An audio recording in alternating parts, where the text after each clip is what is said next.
Dante's in the portal? Okay. Okay, I think UCLA's got 4 other players in the portal. Okay. Is it even open yet? No, right? No. Oh, Gunderson's leaving too? Okay. That's fine. UCLA's got a good defensive cool. Oh.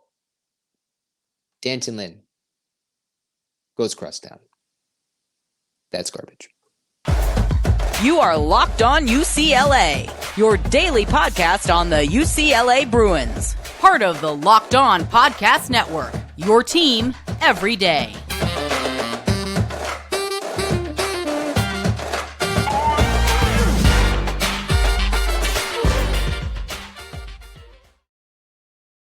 Welcome, everybody, to this reaction episode for Locked On UCLA. I'm your host, Zach Anderson-Yoxsimer. Thanks for making this your first listen each and every day. It seems like everything's a reaction to some sort of dumpster fire that's happening right now out in Westwood because, man, oh man, it is not looking pretty. Because even though it's for your team every day this week has not exactly brought good news for the UCLA faithful. From the retaining of Chip Kelly, players in the portal, Dante in the portal, even a couple of coaches now leading to D'Anton Lynn heading to USC. Goodness gracious, that is wildly unbelievable. Unbelievable. It's entirely believable, but still unbelievable.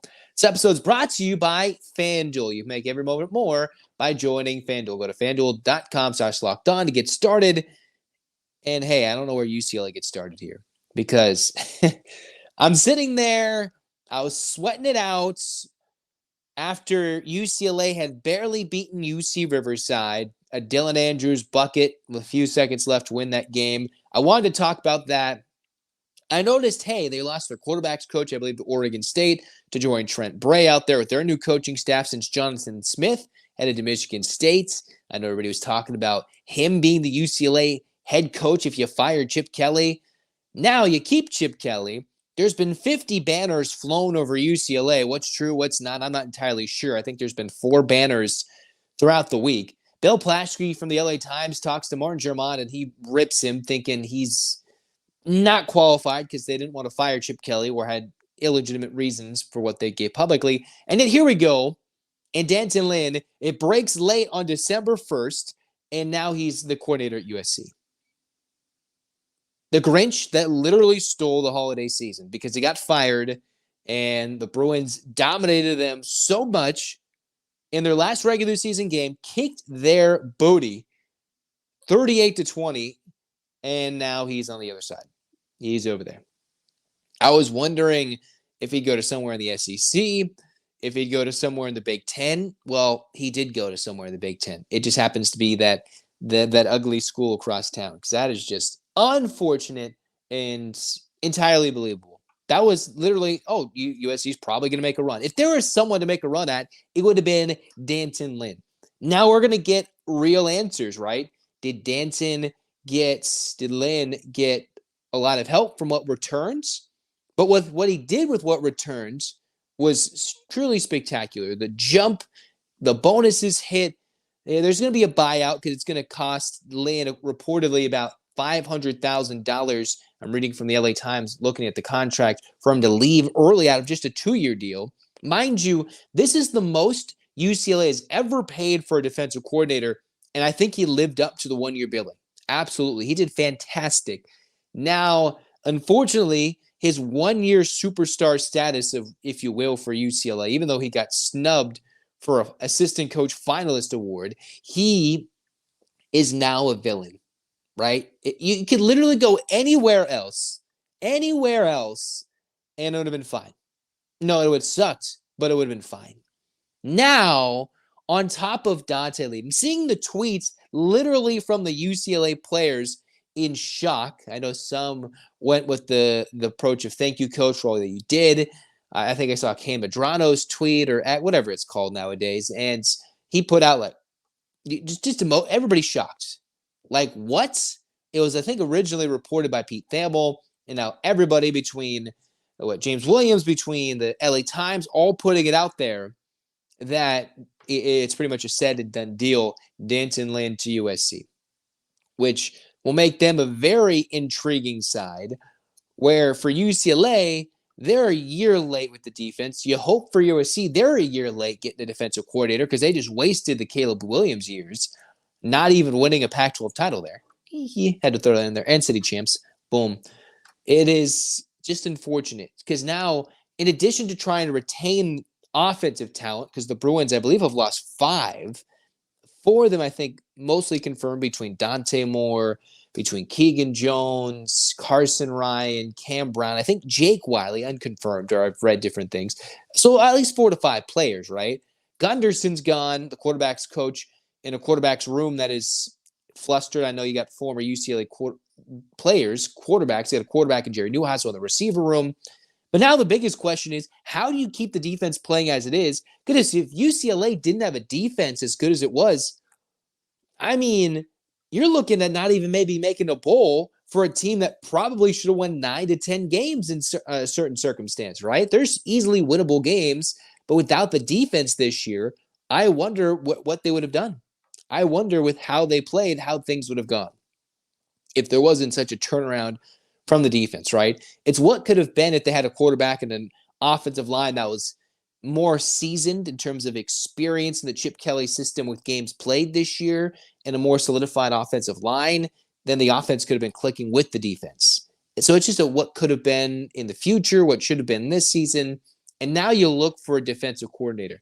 I know Ken Norton's there. I know you've got your Ikaike Maloe, who, if I'm getting their name right, I'm certainly butchering it because it's off the top of my head. And he was the one who brought out that talent defensively, right? Reading how he brought the Muasaus and the Murphy twins and the Latus. He brought them with his recruiting prowess, but the mind that Lynn brought to put the defense fully together was something. So obviously you can look at Ken Norton. If that's the way you want to go, NFL defensive coordinating experience recently, most importantly, or does UCLA go out of the box and does Chip Kelly have to go through that search again to find somebody young? And yet, even with the most money they've ever paid the D coordinator, it still might not be enough because you got to still pony up and try and get the donors that are pulling their funds for the NIL. Everything's gone crazy. And now it's just absolutely frustrating. They don't fire Chip Kelly. They keep him. And you've seen the mass exodus, which I somewhat teased. I didn't know it'd come like this quickly. Players and coaches, that was definitely the case. One offense, one defense, and one you could say an upgrade for the Oregon State hire. And the other one with Lynn, he's trying to make what he believes to be a status upgrade, get more money, probably a lot more money. And all of a sudden, it's just different there. Going from the public school to the private school across town, you mix the offensive mind with what's been a defensive wizard in his first year so far, and you wonder what that pairing's going to look like. They made their move. Now the Bruins have to start making moves because the coaching portal, the transfer portal, everybody is going to go anywhere. There is no loyalty. And not that D'Anton Lynn really had any true loyalty to UCLA ever because he was a Penn State guy. I know his dad coached for the Chargers and everything, but he never had full loyalty to the Bruins. I'm not going to say anything bad. He did a great job in his 1 year. It's just unfortunate that of all the teams in the country, it was that one. It's fine. It's fine. It's fine. Yeah. And I thought the nuttiest thing might have been, all right, Dante led a portal. UCLA survives a scare at home for basketball, which we'll talk about in another podcast down the line. But D'Anton's gone. And the work he did is very admirable, considering what happens in the changes over the recent years for different reasons in the defensive coordinator position.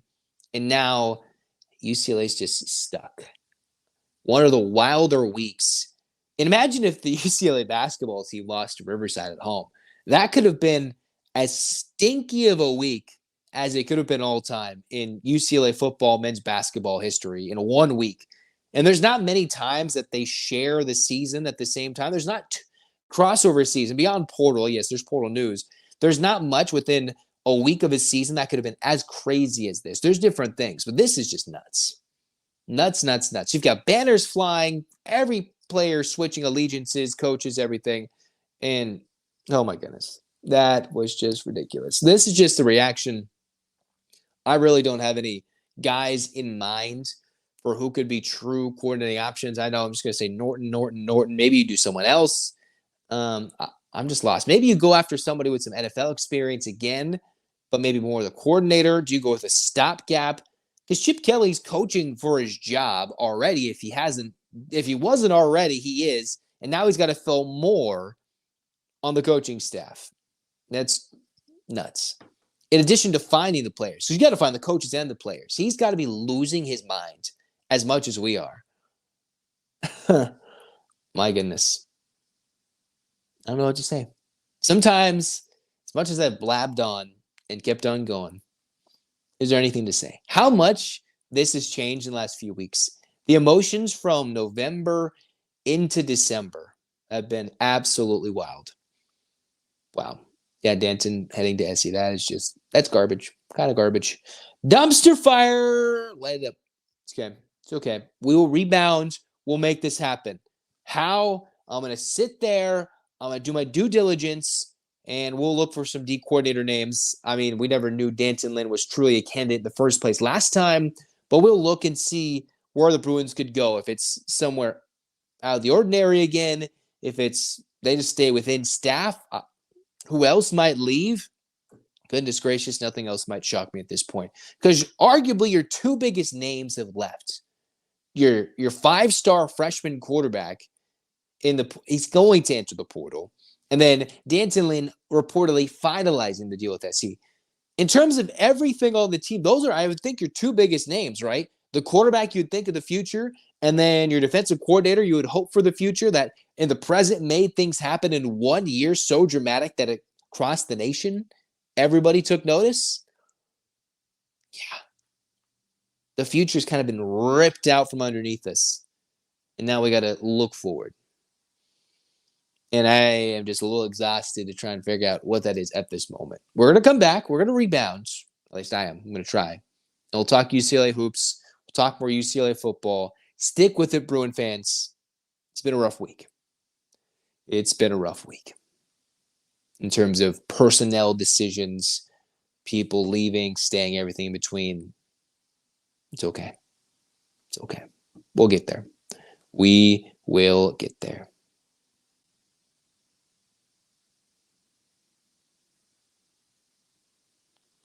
Well, this episode is brought to you by FanDuel Sportsbook. And hey, if there's ever a time to get in on FanDuel right now, this is the time because the NFL offers stay hot on FanDuel even as the weather gets colder. It gets chilly in SoCal. I know it does. But new customers get $150 in bonus bets when winning any $5 moneyline bet. Again, that's $150 if your team wins. If you're thinking about joining FanDuel, no better time to get in on the action than right now. Join FanDuel by going to FanDuel.com/lockedon. Again, that's FanDuel.com/lockedon to kick off the NFL season. FanDuel, an official partner of the NFL.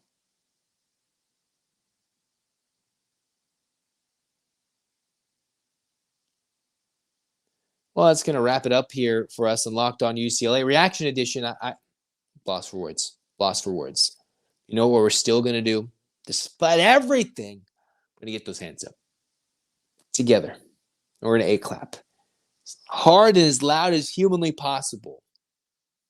To drum up some Big Ten spirit. And we'll be shocked. Is this going to be a 4-win team? We're not even going to think like this. It's going to be a miracle team. I don't know. We're not going to think like that right now. There's a lot to be figured out for UCLA next season. A lot. Whether it's from the administration all the way to the coaching staff to the rest of the personnel, everything has got to be figured out. It has to be in a hurry, or December 4th is going to be even uglier than we can imagine when the portal officially opens. It's not even open yet, guys. It's not even open. We'll get more on that. And UCLA basketball against Riverside because they got a big matchup coming up next with Nova as well. All right, hands up, Bruins fans. And a clap time. 1, 2, 3, 4, 5, 6, 7, 8. UCLA. UCLA fights. They beat SC, kicked their booty. 38-20. Take that. You can take the coach. We'll take that dub. We'll take that smacking in the Coliseum. In the meantime, Zach out. This has been Locked On UCLA. Go Bruins.